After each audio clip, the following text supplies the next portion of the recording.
కూటమి ప్రభుత్వం వైఎస్ఆర్సీపీలోని బీసీ నాయకులను టార్గెట్ చేస్తూ అక్రమ అరెస్టులు చేస్తుందని వైఎస్ఆర్ కాంగ్రెస్ పార్టీ బీసీ నాయకులు ఆగ్రహం వ్యక్తం చేశారు. పశ్చిమ గోదావరి జిల్లా నరసాపురం నియోజకవర్గం మొగల్తూరులో వారు మీడియాతో మాట్లాడుతూ ముఖ్యమంత్రి చంద్రబాబు నాయుడు ఎన్నికల్లో ప్రజలకు ఇచ్చిన హామీలు అమలు చేయకుండా డైవర్షన్ పాలిటిక్స్ చేస్తున్నారని అన్నారు. కులాలు మతాల మధ్యన చిచ్చు పెడుతున్నారని, వైఎస్ఆర్ కాంగ్రెస్ పార్టీలో యాక్టివ్గా పనిచేస్తున్న బీసీ నాయకులపై అక్రమ కేసులు పెట్టి అరెస్టులు చేస్తున్నారని అన్నారు. మాజీ మంత్రి కారుమూరి నాగేశ్వరరావు తనయుడు కారుమూరి సునీల్ అక్రమ అరెస్ట్ను వారు ఖండించారు.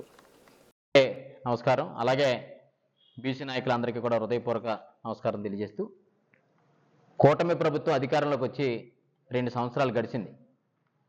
కూటమి ప్రభుత్వం ప్రధాన ఎజెండా ఏంటంటే ప్రతిపక్షంలో పనిచేస్తున్నటువంటి బలహీన వర్గాలనే ప్రధాన టార్గెట్గా తీసుకుని దాడులు చేసే కార్యక్రమం కానీ, కేసులు పెట్టే కార్యక్రమం కానీ, ఇబ్బందులు పెట్టే కార్యక్రమం కానీ ప్రధానంగా తీసుకునేటువంటి పరిస్థితి మనం ఆంధ్రప్రదేశ్లో చూస్తూ ఉన్నాం.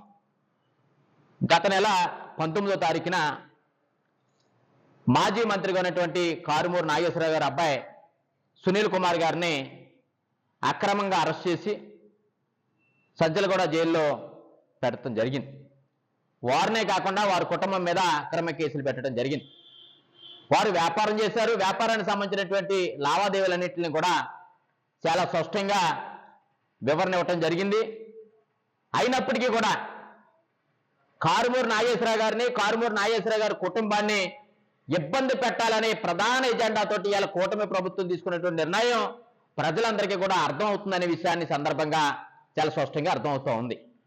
ఇవాళ కారుమూరి నాగేశ్వరరావు గారు కానీ వారి అబ్బాయి కానీ వ్యాపారాలకు సంబంధించినటువంటి ఆడిట్లు ఉన్నాయి, దానికి సంబంధించినటువంటి లెక్కలు ఉన్నాయి, అన్ని వివరంగా చూపించినప్పటికీ కూడా కారుమూరి నాగేశ్వరరావు గారిని టార్గెట్ చేయాలని కారణం ఏంటంటే, ఒక పక్కన కూటమి ప్రభుత్వం మీద బలహీన వర్గాల పక్షాన బలంగా వాయిస్ వినిపిస్తున్నటువంటి వ్యక్తి, లేదు వైఎస్ఆర్ కాంగ్రెస్ పార్టీ పక్షాన అటు ప్రకాశం జిల్లాలో కానీ ఇటు పశ్చిమ గోదావరి జిల్లాలో కానీ ఒక బలంగా ఆయన చేస్తున్న కార్యక్రమాలను చూసి ఓరవలేక ఏ రకంగా కారుమూరి నాగేశ్వరరావు గారిని తొక్కాలి, ఏ రకంగా కారుమూరి నాగేశ్వరరావు గారు వాళ్ళ అబ్బాయిని తొక్కాలనే ఒక ఆలోచనతోటి ఈ అక్రమ కేసు పెట్టారు తప్ప అంతకంటే ఏమీ లేదు.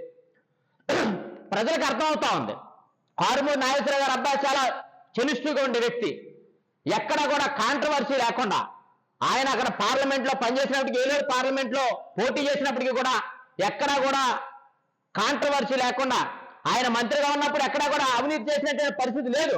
అయినప్పటికీ కూడా వారిని ఇబ్బంది పెట్టాలనే ఆలోచన కూటమి ప్రభుత్వం కారుమూరి నాగేశ్వరరావు గారిని ఒక్కరినే కాదు, గతంలో జోగి రమేష్ గారి మీద కానీ, లేకపోతే కడపలో ఉన్నటువంటి ఎమ్మెల్సీ రమేష్ యాదవ్ గారి మీద కానీ, లేకపోతే ఇడుదల రజనీ గారి మీద కానీ, లేదా అప్పలరాజు గారి మీద కానీ అనేక మందిని, అర్జున్ యాదవ్ మీద కానీ, నాగార్జున యాదవ్ మీద కానీ అనేక కేసులు పెట్టి, అక్రమ కేసులు పెట్టి ఇబ్బంది పెడతాయి ప్రధాన ఎజెండా. వైఎస్ఆర్ కాంగ్రెస్ పార్టీ బలహీన వర్గాల పక్షాన్ని నిలబడేటువంటి పరిస్థితి. ఇవాళ చంద్రబాబు నాయుడు గారు కానీ, లేకపోతే పవన్ కళ్యాణ్ గారిని కానీ, లోకేష్ గారిని ఒక మాట్లాడుతా ఉన్నాం. మీరు ఈ 2 సంవత్సరాల వ్యవధిలో బలహీన వర్గాలకు ఏం చేశారో చెప్పండి. మీరు ఇస్తాననే సంక్షేమ పథకాలు ఏమైపోయినాయి, ఇవాళ ఇస్తానంటే లోన్లు ఏమైపోయినాయి, ఇవాళ ఇస్తాననేటువంటి ఏ కార్యక్రమాలు చేస్తామని చెప్పారు, ఒక్క రూపాయి కూడా ఇవ్వలేదు. ఇవ్వకపోగా బలహీన వర్గాలను వెన్నుపోటు పరిచినటువంటి పరిస్థితి. ఇవాళ బీసీ కార్పొరేషన్ రుణాలు. అందరికీ నమస్కారం. ఇక్కడ ఇచ్చేసిన పాత్రికేయ సోదరులకి అందరికీ కూడా పేరు పేరున నమస్కారాలు తెలియజేస్తున్నాం. ఈ రోజున ఆంధ్రప్రదేశ్ పరిస్థితి ఎలా ఉందంటే, కూటమి ప్రభుత్వం అధికారంలోకి వచ్చిన తర్వాత సంక్షేమం, అభివృద్ధి ఫలాలని పక్కన పెట్టి వైఎస్ఆర్ కాంగ్రెస్ పార్టీలో ఎవరైతే బలంగా పనిచేస్తున్నారో వారిని అణగదొక్కాలని ధోరణిలో ఈ కూటమి ప్రభుత్వం పార్టీ పనిచేస్తుందని చెప్పక తప్పదు. ఎందుచేతనంటే, ఈ వైఎస్ఆర్ కాంగ్రెస్ పార్టీలో బీసీ వర్గానికి చెందినటువంటి నాయకుల్ని ముఖ్యంగా అణగదొక్కాలనే ఉద్దేశంతో ఈ కూటమి ప్రభుత్వం ముందడుగేస్తుంది. ఎందుచేతనంటే, గతంలో చూస్తే మరి జోగి రమేష్ గారి ఇంటి మీదకి వెళ్ళి రాళ్ళు దాడి చేసి జోగి రమేష్ గారిని రాజకీయంగా వెనకడుగు వేయాలనే ఉద్దేశంతో కూటమి ప్రభుత్వం చేసింది. అయినప్పటికీ కూడా జోగి రమేష్ గారు మరి ఎంతైతే అనగదొక్కాలనుకుంటున్నారో ఉవ్వెత్తునంత పైకి ఎగిరి బీసీ వర్గాల్లో చైతన్యపరంగా ముందుకు సాగించిన సంగతి మనం చూస్తున్నాం. మరి అదేవిధంగా ఈ పశ్చిమ గోదావరి జిల్లాలో బీసీ కమ్యూనిటీకి చెందినటువంటి కారుమూరి నాగేశ్వరరావు గారి అబ్బాయి సునీల్ గారిని మద్యము కుంభకోణంలో ఇరికించి ఈ పశ్చిమ గోదావరి జిల్లాలో యాక్టివ్గా పనిచేస్తున్నటువంటి కారుమూరి నాగేశ్వరరావు గారిని కూడా వైఎస్ఆర్ కాంగ్రెస్ పార్టీ నుంచి మరి యాక్టివ్గా పనిచేస్తున్నటువంటి నాగేశ్వరరావు గారిని కూడా ఇబ్బంది పెట్టాలి, వాళ్ళ అబ్బాయిని ఇబ్బంది పెట్టాలని దురుద్దేశంతో మరి కారుమూరి సునీల్ గారిని కూడా మరి అరెస్ట్ చేసిన సంగతి మనం చూసాం.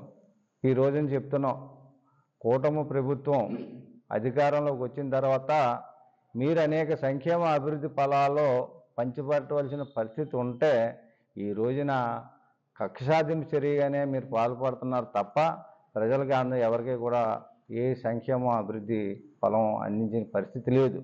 మీరు ఈ రోజున చూస్తున్నాం, యావత్ బీసీలు అందరూ కూడా మరి సునీల్ గారిని అరెస్ట్ని ఖండిస్తూ మరి అదేవిధంగా ఈ కూటమి ప్రభుత్వంలో ఉన్నటువంటి ఒక సామాజిక వర్గానికి కొమ్ము కాస్తున్నటువంటి పరిస్థితి మనం చూస్తున్నాం. అయితే ఈ రోజున మరి బీసీలందరూ కూడా ఆనాడు స్వర్గీయ ఎన్టీ రామారావు హక్కు చేర్చుకుని బీసీలందరికీ కూడా పదవులు ఇచ్చిన సంగతి చూసాం. కానీ చంద్రబాబు నాయుడు గారు వచ్చిన తర్వాత బీసీలందరినీ కూడా అనగదొక్కి ద్రోహంలో చూస్తున్నారు తప్ప బీసీలను ఎక్కడ కూడా హక్కు చేసుకునే పరిస్థితి లేదు. మరి రాబోయే కాలంలో ఇదే పరిస్థితి కొనసాగితే బీసీలందరూ 134 కులాలకు సంబంధించిన బీసీలందరూ కూడా ఏకతాటిపై వచ్చి మరి ఈ యొక్క కూటమి ప్రభుత్వాన్ని గద్దెదించే పరిస్థితి ఉంటుందని ఈ సందర్భంగా తెలియజేస్తూ సెలవు.